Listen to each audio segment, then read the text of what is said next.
Why does the good pass and bad doesn't fade away? Brings back the memories. Brings back the memories.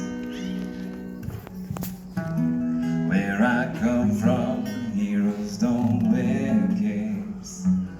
Brings back the memories.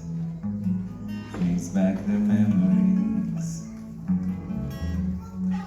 I was walking past fast-moving cars with my head in a trance. Then a hooting took me aback. It was almost an accident.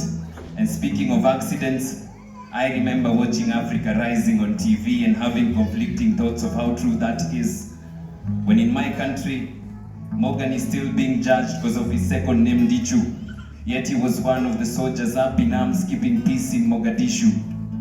Yes, tribalism leaves a bitter taste in my tongue when elections are being talked about and ethnicity is the first issue.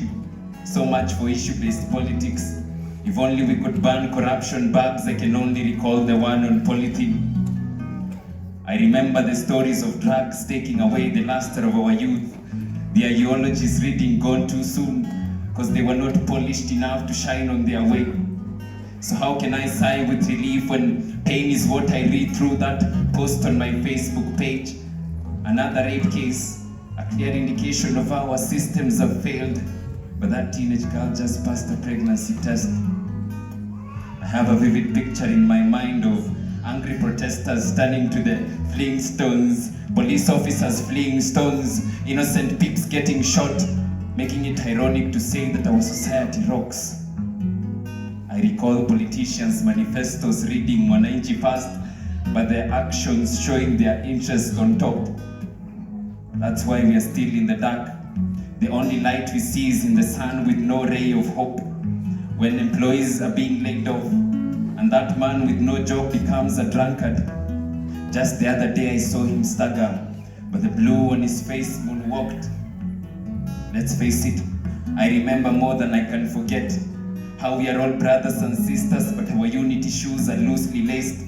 No wonder we are not yet past that finishing line of color in this human race. It's too much. Even that man with no abs sobs for a girlfriend whose idea of true love has been washed up by the men she watches on those soaps, taking the place of a dad who ran away after making her mama stay at home. So who do we turn to, if not God?